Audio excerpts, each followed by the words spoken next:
A conversa de Donald Trump com jornalistas, bem como uma postagem que ele fez na sua própria rede social, mais uma vez em tela, nessa mensagem direta a Israel: não lancem essas bombas, se fizerem uma grave violação, tragam seus pilotos para casa agora.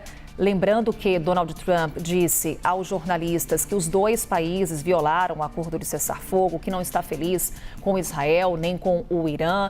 E a pergunta que fazemos nesse momento é: e agora, Américo Martins? O que a gente pode esperar, então, dessa trégua entre os dois países? O que podemos já trazer de projeção com relação ao conflito no Oriente Médio, que ainda deixa vítimas?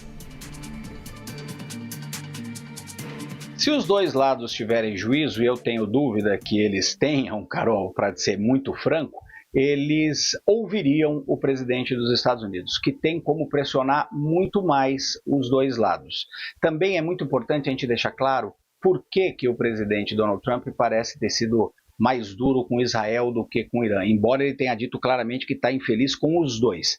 Ele está sendo mais duro com Israel porque ele sabe que elementos do governo israelense não querem o cessar-fogo e que muita gente no governo de Israel quer continuar atacando o Irã até uma troca de regime no governo iraniano. Não é isso que o Donald Trump quer, pelo menos neste momento. Ele queria o fim do programa nuclear iraniano, e ele também disse, nessa mesma entrevista que nós estamos mostrando aí as imagens, ele disse que o Irã não tem mais capacidade de fazer uma bomba nuclear. Portanto, do ponto de vista dele, esse capítulo do conflito estaria encerrado.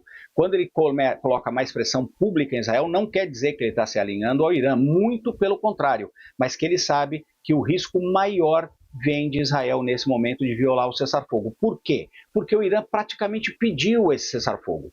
Ontem, quando atacou as bases militares americanas, aquela base no Catar, o Irã telegrafou para os Estados Unidos, avisou que ia atacar com antecedência. Era um pedido de: eu vou mandar esses mísseis contra vocês para dizer para o meu próprio público que eu estou atacando o chamado Grande Satã, como os ayatollahs se referem aos Estados Unidos, mas não vou matar ninguém, não vou causar nenhum prejuízo e aceito negociar. Quero um cessar-fogo. Então, o lado iraniano oferece muito menos risco ao cessar-fogo neste momento. E ele sabe que nem todos em Israel estão satisfeitos, estão convencidos com o cessar-fogo, porque, mais uma vez, Israel tinha a ofensiva. Israel poderia ir muito mais longe nos seus ataques. Por isso, Donald Trump sabe que, se ele precisar colocar pressão neste momento, é sobre o governo israelense para manter o cessar-fogo. Mas tudo isso, Carol, no final das contas, nos mostra que essa paz, esse cessar-fogo, é muito instável, é muito frágil. Qualquer movimento errado de algum dos lados pode voltar a fazer esse conflito tão sangrento como ele foi nos últimos 12 dias. Por isso, a preocupação do presidente Donald Trump, que, mais uma vez, quer, de alguma forma, encerrar esse capítulo, quer tentar impedir que isso se transforme num conflito maior e quer impedir ainda mais que os Estados Unidos sejam envolvidos num conflito que seja muito longo. Américo, destacando que o presidente Donald Trump, ele conversa ali com jornalistas e, na sequência, ele embarca em direção à cúpula da OTAN, que traz ali um realinhamento da pauta em certa medida, né, Américo? Com o conflito entre Irã e Israel, inevitavelmente esse encontro vai passar por essa questão. Inclusive, sem dúvida, Américo, Carol, não era o programado. Essas reuniões te interromper aqui mais uma vez, mas só para ilustrar exatamente agora, o Air Force One levantando o voo. Há pouco, o presidente Donald Trump embarcou para essa viagem em direção à Holanda. Será a primeira reunião de Trump na OTAN desde que ele foi reeleito.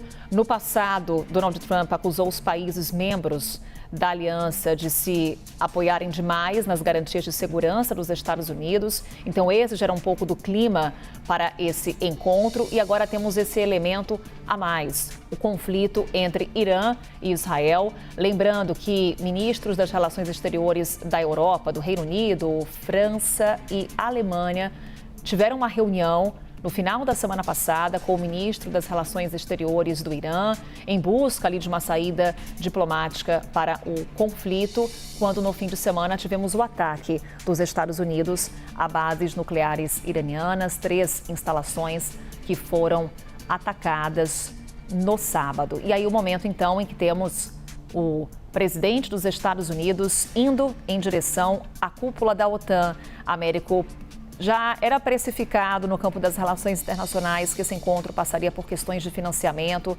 por quanto que os países investem em questões relativas à segurança, mas agora, diante do conflito no Oriente Médio, da escalada da tensão, inevitavelmente a pauta também vai passar por esse tema. Sem dúvida, o conflito entre o Irã e Israel é um conflito muito importante que pode redesenhar muito da geopolítica no Oriente Médio, afetando vários fatores e muitos dos interesses desses países da OTAN. Mas não era o conflito que era a chave nessas discussões, não era esse o combinado, não era esse o planejado pelos líderes da OTAN nessa reunião que vai acontecer lá em Haia. Eles pretendiam conversar muito mais sobre a guerra na Ucrânia, que é uma grande preocupação dos parceiros da OTAN no continente europeu, e também uma discussão sobre o aumento dos investimentos em defesa por todos esses países, que é uma prioridade para o presidente norte-americano Donald Trump, que já deixou claro que para os Estados Unidos a defesa da Europa não é mais a principal prioridade. Ele quer focar em outros desafios nos Estados Unidos, em especial a grande rivalidade com a China. Por isso também ele quer uma paz possível, ou estabilidade, a estabilidade possível no Oriente Médio. E por isso ele queria que os países, e continua querendo que os países europeus aumentem os seus investimentos em defesa. Esses dois aspectos, Ucrânia e orçamento para as Forças Armadas da OTAN, vão continuar na mesa, vão continuar sendo pontos de discussão muito importantes para os países da OTAN, mas, claro, a situação de emergência no Oriente Médio vai acabar chamando muito dos holofotes e vai levar a muitas das discussões importantes. A OTAN não está diretamente envolvida nesse conflito, obviamente, mas a Turquia, por exemplo, que é um país da OTAN, um país de maioria muçulmana, uma grande potência do Oriente Médio, já criticou muito claramente Israel. Tem uma posição muito diferente da posição, por exemplo, dos Estados Unidos e de outros países europeus. Então a gente vai ver muito debate sobre esses três assuntos, mas todos os países da OTAN devem fazer um apoio aí, público pelo menos, ao cessar-fogo que o Donald Trump está tentando implementar e manter entre Israel e Irã.